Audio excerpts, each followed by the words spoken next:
chemin de la rédemption. On a vu beaucoup de choses. Bien sûr, il fallait commencer au début avec une création parfaite. Alors déjà, il faut que je avoue que sur vos copies, ça dit leçon 8. En fait, c'est la leçon 9. Donc voilà. Je fais des erreurs. Ne le dis pas à Amy. Ah, mais c'est déjà. Ah, mince. Ok. C'est toi qui l'as dit? Non. Ah, ok. Donc, leçon 9, on va voir la naissance et début de la vie de Jésus. Mais bien sûr, on a commencé à Genèse avec la création parfaite. Et puis, au fur et à mesure, on a vu cette notion de Dieu qui voulait sauver l'humanité, racheter le pécheur. Il a promis dès le début, Genèse 3,16, cette promesse d'un rédempteur. Et donc, on a vu tu peux, si tu veux, on a vu tous ces symboles, tout ce chemin avec Adam et Ève. Après Noé, on a un peu sauté la tour de Babel. Mais après, bien sûr, la promesse devient plus précise, plus importante avec Abraham. Bien sûr, Noé était très important, où encore Dieu a pourvu. Donc ça, c'est toujours quelque chose qui va avec la rédemption. C'est Dieu qui nous pourvoit, c'est Dieu qui nous le donne. Ce n'est pas assez pour nous de gagner cette bénédiction de Dieu. Ça doit venir de lui. Et notre foi doit agir avec l'obéissance pour la saisir. Donc, bien sûr, après Abraham, il y avait le période de l'esclavage en Égypte. Et Dieu a pourvu à la Pâque. Ça, on a vu. Donc, il fallait survoler. Donc, toujours, c'est un survol. Parfois, on ralentit pour voir certains sujets. Heureusement, on peut ralentir un peu aujourd'hui pour voir la naissance et le début de la vie de Jésus. Je dis ralenti, il y a tellement de choses à voir, donc on verra. Les passages clés, Malachie 3.1, Michée 5.2, Ésaïe 7.14 et Luc chapitre 1 et 2. Bien sûr, si on va lier et parler de cette histoire, c'est normal qu'il y ait des passages clés qui se trouvent dans l'Ancien Testament. Il y avait tellement de promesses et prophéties que Dieu a fait à son peuple. Alors, il est là, le Messie, celui que Dieu a promis par la lignée d'Abraham, en remontant jusqu'à la promesse faite à Adam et Ève. Jésus, le Messie, né d'une vierge à Bethléem, conformément aux prophéties et annoncé par une foule d'anges et d'autres événements miraculeux. Ironiquement, la moitié de notre Église est à l'étage pour préparer pour la Pâque. Mais voilà, on va parler de Noël aujourd'hui. Alors, donc, il faut commencer avec la première chose, les 400 ans de silence. On appelle ça entre guillemets. Entre le dernier livre de l'Ancien Testament et le début du Nouveau Testament, il y a un intervalle de 400 ans que l'on appelle parfois les années de silence. Cependant, il y avait beaucoup de développement en Israël et autour pendant cette période.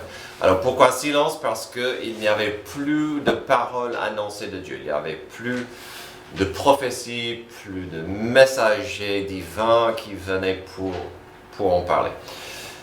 Quelque part, quand quelqu'un devient silencieux dans une relation, c'est compliqué. Parfois, on dirait qu'il y a un problème. C'était frustrant pour le peuple. Il y avait ces annonces, ces prophéties pour le Messie à venir, et puis il n'y avait rien.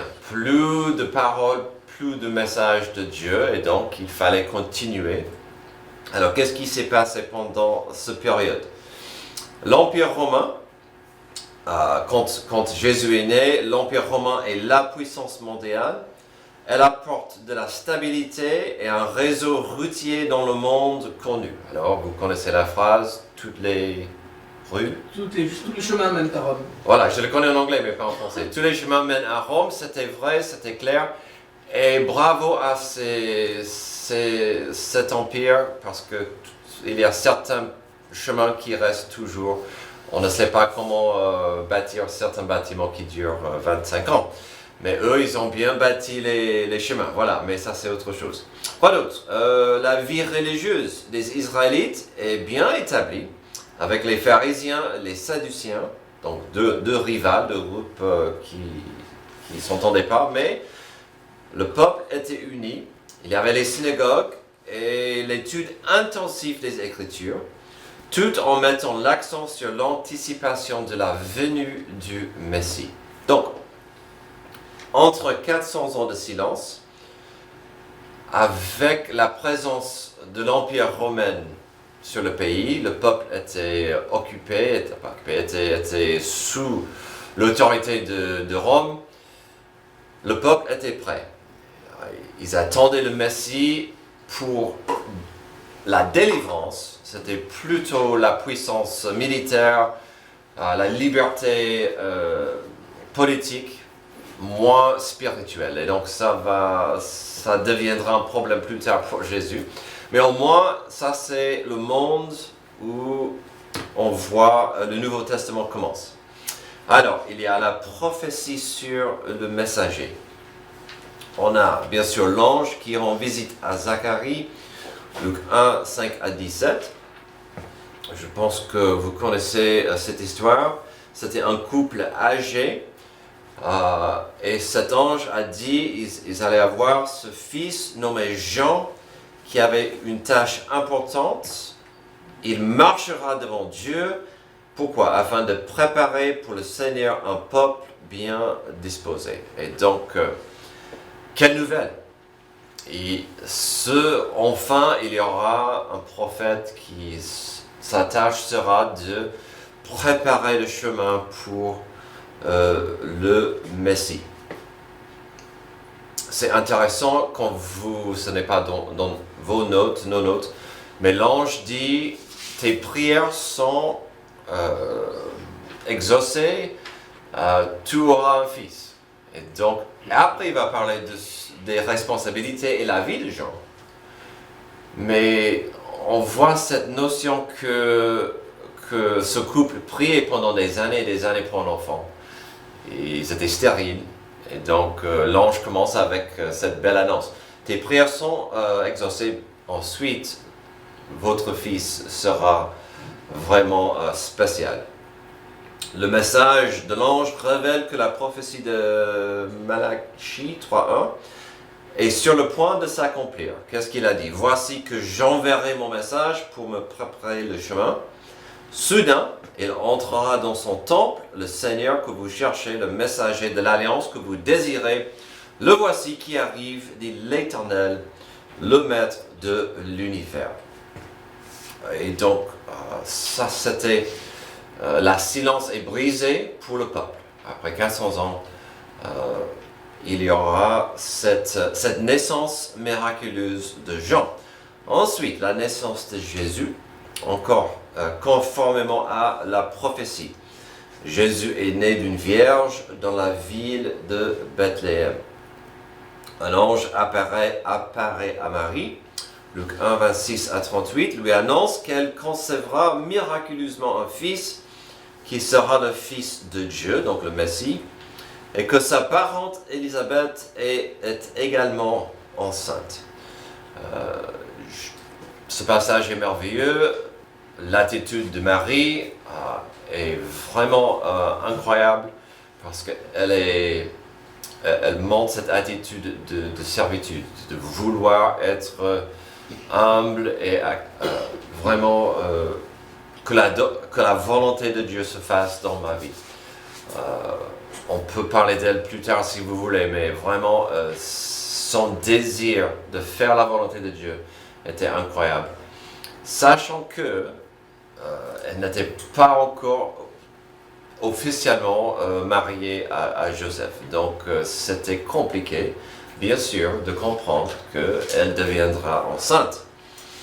Donc, elle devient enceinte. Joseph envisage de divorcer discrètement, puisqu'elle est enceinte. Vous pouvez comprendre pourquoi il était un peu gêné. il n'était pas encore marié, elle est enceinte. Forcément, avec la sagesse humaine, elle a couché avec quelqu'un qui n'était pas lui. Mais on voit dans les Écritures que, voilà, il voulait qu'elle s'en va. Selon la loi, il avait le droit de l'avoir lapidée. Il ne voulait pas qu'elle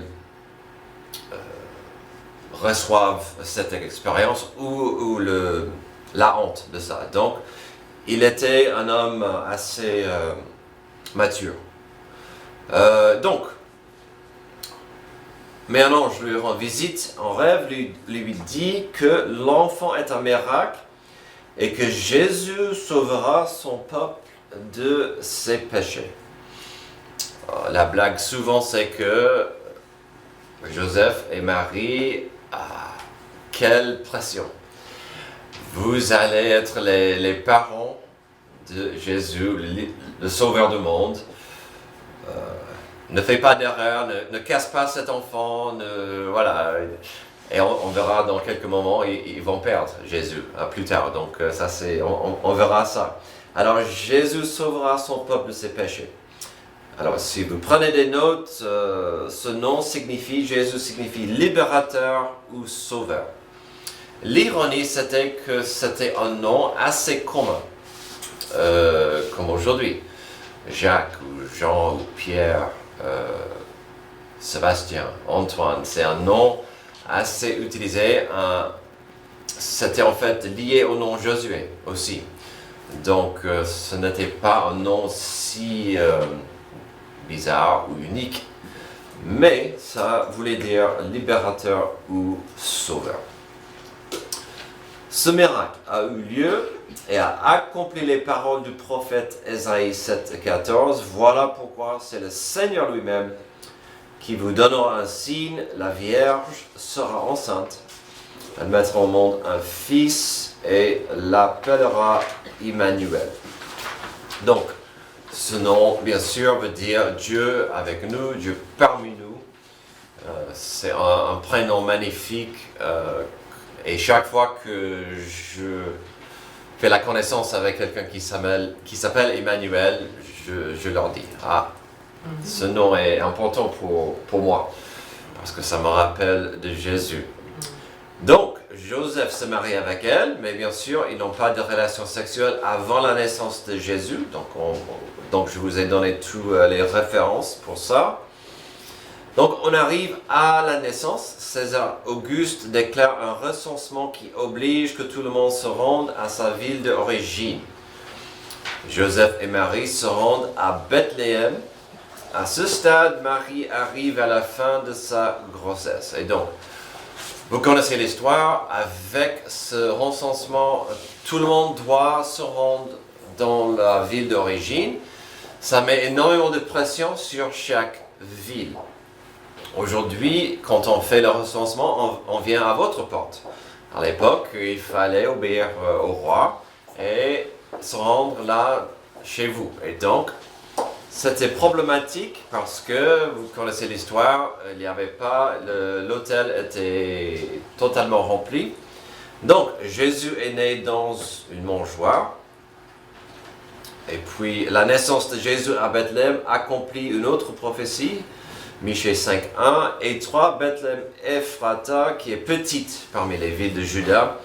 De toi sortira pour moi celui qui dominera sur Israël et dont l'origine remonte loin dans le passé à l'éternité.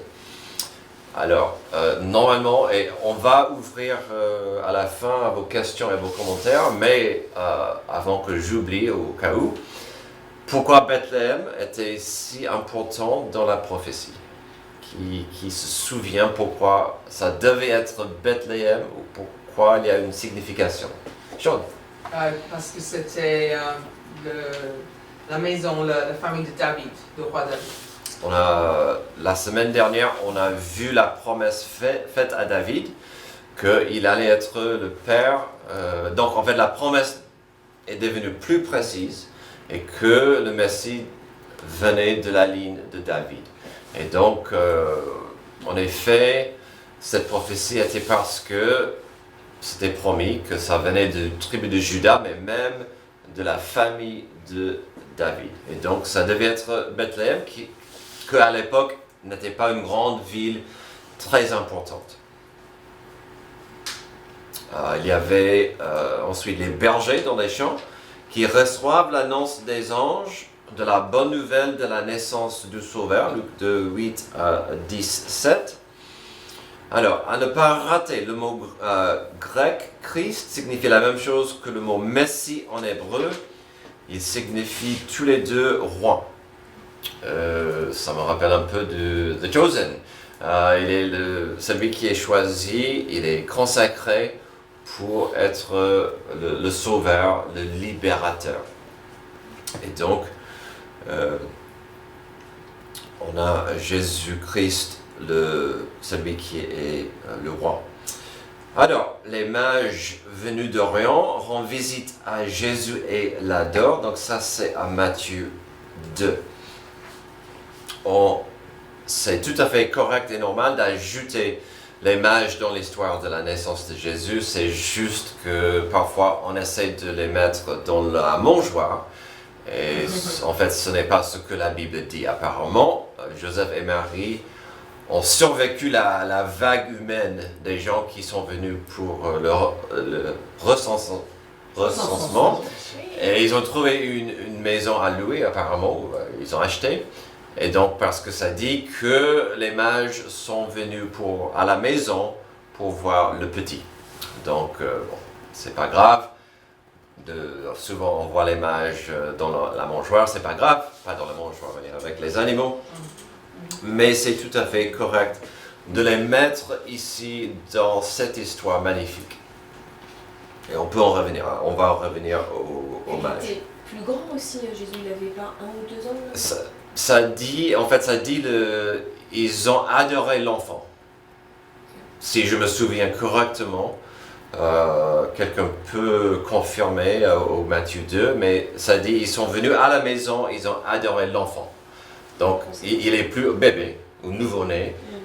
Et puis, en effet, quand ils sont arrivés, ils ont suivi le protocole, ils sont venus le petit roi Hérode pour demander où est-ce qu'il est pour qu'on puisse adorer le Sauveur, le roi. Et ça lui a fait peur. Il a demandé aux experts de chercher là où il était né. Et puis selon le timeline, l'histoire des mages, il a fait tuer tous les garçons de 2 ans et moins. Donc, forcément, c'est une des histoires très très tristes qui tournent autour de Noël. On veut parler de la gloire, de la joie, mais c'est vrai qu'il y a cette notion de l'égoïsme et la méchanceté de ceux qui ont peur de perdre le pouvoir. Donc, en résumé, Jésus grandissait en sagesse et en taille, et la grâce de Dieu était sur lui. On va terminer avec la dernière histoire que nous avons sur lui à cette époque de sa jeunesse, et puis on va ouvrir à vos questions ou commentaires. Les Écritures passent ensuite au stade où il est clair que Jésus, à 12 ans, comprenait qu'il était le Fils de Dieu. Il le prouvait par ses paroles et ses actes à la fin de Luc 2. Ça dit que chaque année, Joseph et Marie se rendent au temple pour la fête de la Pâque. Au moment du départ, pour rentrer chez eux, ils ont présumé que Jésus était dans la caravane. Après une journée de voyage, ils ont compris que Jésus n'était pas parmi eux. Encore, quelle pression qu'avaient Jésus et Marie. On fait tous les erreurs avec le premier. Elle n'est pas là, je suis désolé qu'il n'y ait rien là. On fait tous les erreurs avec tous les enfants, mais les plus d'erreurs sur le premier. Alors, quelle pression d'avoir le Fils de Dieu comme votre enfant. Ils ont perdu Jésus. Voilà, donc après quelques jours de le chercher à Jérusalem, ils l'ont trouvé où? Dans le temple. il était en train de parler avec les chefs religieux et en train de les étonner par ce qu'ils connaissaient. Sa réponse à leurs inquiétudes à Joseph et Marie est frappante au verset 49. « Pourquoi me cherchiez-vous? Ne saviez-vous pas qu'il faut que je m'occupe des affaires de mon père ?» À 12 ans, un jeune homme, un garçon juif, était considéré, c'est un peu jeune, mais un jeune homme, un adulte. Donc, s'il venait chaque année, pourquoi à 12 ans, il va direct au temple? C'est parce qu'il est maintenant, il est un homme. Et il est là pour parler de son père, de son plan, probablement, on ne sait pas de ce qu'il disait, mais ils étaient étonnés. Probablement, il parlait de tout ça. Et le plan de Dieu, le chemin de la rédemption, le plan de Dieu pour sauver l'humanité. Conclusion, la naissance de Jésus a été annoncée par les prophètes, proclamée par les anges, accompagnée de 2 conceptions miraculeuses, et a donné lieu à l'adoration par des pauvres bergers, plus tard des riches et des puissants avec les mages. Dieu a fait comprendre au monde que Jésus était là parce que Dieu le Père l'avait envoyé. Alors, avant d'ouvrir à vos questions ou vos commentaires, je voulais juste dire, je le dis quasiment chaque année, une des choses que j'aime bien sur Noël, c'est la notion de l'accessibilité de Emmanuel. Sa naissance est annoncée aux bergers, un groupe qui était considéré vraiment le pire des gens, comme les lépreux. Il est aussi adoré par les mages, qui sont des étrangers. Donc les riches, les pauvres, peu importe. Et qu'est-ce qui empêche les riches, souvent, d'adorer Dieu? Leur richesse. Qu'est-ce que ces hommes riches ont fait avec leur richesse? Ils ont donné à Dieu, ils ont donné à Jésus. Donc vraiment, on voit cette notion magnifique que Dieu pourvoit, après 400 ans de silence, le libérateur. Ce matin, je me suis dit, mais pourquoi encore 400 ans de silence? On a vu ça avec le peuple juif en Égypte. À la fin, ils étaient sous l'autorité étrangère d'Égypte. Ici, on a 400 ans qui se terminent sous l'autorité de l'Empire romain. Et donc, les deux cherchaient plus une liberté pas spirituelle. Et peut-être ça pesait sur l'attitude nationale. Bon, à vous, est-ce que vous avez des questions, des commentaires, Sébastien a déjà quelque chose. Oui, pendant la jeunesse de Jésus, Jésus c'était, donc après ces 12 ans-là, oui. Quel chemin il a, d'après la Bible, quel chemin qu'il a pris? Est-ce qu'il a continué dans le métier de son père ou il a pris un chemin 100% spirituel? La Bible ne dit pas grand-chose, quasiment rien sur son enfance, sauf qu'il a dû fuir en Égypte à cause de cette persécution du roi. Quand il est rentré, ils ont vécu à Nazareth pour éviter le petit roi Hérode. La Bible dit qu'il était le fils du charpentier. La culture juive, normalement, l'enfant suivait son père dans son métier. Donc, on présume qu'il était charpentier. Mais, sauf si j'oublie un détail, c'est tout ce qu'on connaît. C'est une très bonne question. Et c'est vrai que l'Église catholique a pas mal de traditions où il faisait des petits miracles, où il était en train de découvrir ce qu'il pouvait faire. Mais ce sont juste des traditions. Encore, ensuite. Oui. Une question par rapport à Joseph. Joseph, ici on dit qu'ils ont envisagé de divorcer discrètement puisqu'elle était enceinte et que c'était pas lui Alors, ma question est que si ça nous arrivait ici, dans l'église, serons-nous prêts à dire que si c'était la volonté du Seigneur, serons-nous prêts à accepter cette volonté en tant qu'homme? Alors, je comprends mal ta question. Non, je disais si ça nous arrivait. Oui. Par exemple, ça arrive à une personne dans l'église que le Seigneur a fait des merveilles, il a fait des miracles en tant qu'homme, juste pour voir un peu comment est-ce que le Seigneur avait préparé le cœur de Joseph. Oui. Mais nous, au jour d'aujourd'hui, je n'ai pas dit qu'il y aura la grossesse ou quoi que ce soit, si le Seigneur faisait un miracle, un tel miracle, en tant qu'homme, avec la foi que nous avons au jour d'aujourd'hui, allons-nous accepter cela? Donc, ce n'est pas une question de vraiment Une grossesse. exactement la même Oui, situation. oui. Mais si Dieu fait quelque chose de miraculeux qu'on n'a jamais vu, est-ce qu'on est prêt? Voilà. Et c'est la même chose partout dans la Bible avec les pharisiens, les sadduciens. Est-ce qu'ils étaient prêts pour voir qui est vraiment Dieu? C'est une bonne question. Ma réponse serait deux. Dieu peut faire des miracles. Et il fait des miracles. Un miracle est spécial. Donc, je ne compterai pas sur un miracle, parce qu'un miracle est spécial. Si ça arrive, tant que c'est tout à fait selon la parole de Dieu, qui est ma base et ma fondation, que la volonté de Dieu soit faite. Mais c'est vrai que quand on se met dans les sandales de Joseph, il fallait une attitude humble de comprendre. Il y a tellement de choses au-delà de ma compréhension.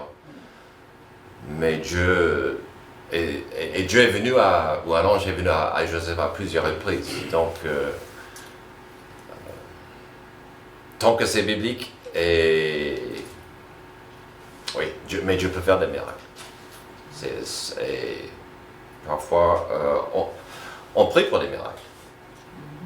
Mais on les voit, les miracles. On prie pour les miracles. Oui. J'ai envie de dire que même si on se retrouvait dans une situation similaire, de toute manière, le miracle, on pourrait le reconnaître parce qu'on a Dieu avec nous qui viendrait, qui nous dirait bah, tiens, ça, c'est ce que tu attendais, c'est ce que tu voulais, comme pour Joseph. Il ne savait pas, il n'a pas compris immédiatement que c'était le miracle de Dieu, mais il a Dieu qui lui a envoyé un ange pour lui dire ne t'inquiète pas, ne prends pas peur, c'est tout à fait normal, c'est moi qui ai agi et qui ai fait ça, donc tu as juste à suivre ce que j'ai prévu. Ouais. Je pense que surtout elle voulait, enfin tu me dis Lydie si je me trompe, mais tu voulais savoir c'est comment nous on allait réagir s'il y avait un miracle, mais je pense qu'on ne peut pas savoir. Parce que souvent on se dit « Oh mais je vais réagir, bien sûr je vais reconnaître que Dieu a fait un miracle dans ma vie ». Mais des fois on ne le voit pas tout de suite. Est-ce qu'on va être incrédule comme Joseph, c'est ça que tu voulais voir? Et je pense qu'on ne le sait pas jusqu'à ce qu'on vive la situation. C'est comme quand il y a un accident, tu te dis tu ne sais pas comment tu vas réagir. Ouais. Parce que tu ne sais pas les bouleversements émotionnels que ça va avoir en toi. Donc je pense que si j'étais à la place de Joseph, est-ce que j'aurais été aussi incrédule que toi? Je pense que c'est ça que tu voulais dire. Est-ce que j'aurais eu la même réaction que lui? Je ne sais pas. Et je trouve sa réaction noble. Oui, Elle est enceinte. Oui, en plus. Sans un message de Dieu. La logique dit qu'elle a couché avec quelqu'un. Oui. Il l'aime. Donc, voilà. C'était mieux de faire ça discrètement. Il a quand même une réaction pleine d'amour. Absolument. C'était la honte pour lui. Oui, mais C'est dans ma société. Oui. Mais typiquement, s'il y a Jésus fait un miracle, c'est quelqu'un qui est... par exemple, j'ai prié une fois pour quelqu'un qui était malade avec une hernie. Et je n'ai pas aimé ce monsieur. Mais j'ai prié pour lui. Non, c'est l'ironie. Ce n'était pas moi qui va vraiment voulu que cet homme, mais je crois que Dieu m'a dit, prie pour lui. Il ne m'a pas dit qu'il était guéri. Okay. Parce qu'il ne m'a pas aimé non plus. Un an, c'est vraiment bizarre, mais un an après, il m'a dit, Jean, est-ce que tu sais, quand tu as prié pour moi, après j'ai vu mon médecin, et il m'a dit, mais c'est impossible, on doit avoir la chirurgie. c'est bien. Donc Dieu l'a fait, mais c'était pas parce que je l'ai voulu, ou lui, Ouais. il a voulu, c'était pas moi, mais c'était Dieu. Ouais. Mais on doit quand même aussi, il y a, donc, quand tu vois avec la vie de Moïse, avec un peu les miracles, avec le bâton, avec le serpent, avec le sang, les magiciens du Pharaon pouvaient faire pas mal de choses. Ouais. Donc quand même, on doit toujours dire, est-ce que ça vient de Dieu? Est-ce que c'est la volonté de Dieu? Parce que simplement un miracle ne doit nécessairement dire que c'est Dieu. Donc on doit toujours être dans la prière, dans la Bible. Je termine avec ça. Je me suis rendu compte que ces dernières semaines en Marc, il y a un thème assez fort dans tous les passages. Est-ce que les gens peuvent engager leur vision spirituelle avec le plan de Jésus?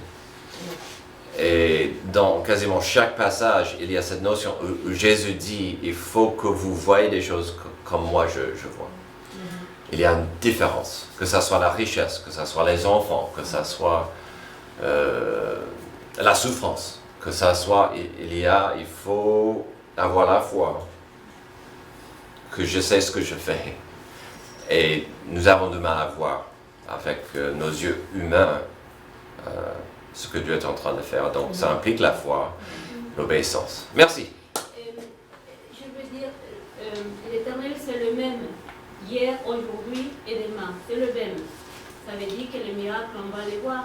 On l'a vu hier soir, tu as prié pour par rapport à son sommeil et il nous a déclaré ce matin qu'elle a dormi. Alors, il y a des miracles, Ouais. mais bon, il faut savoir les reconnaître.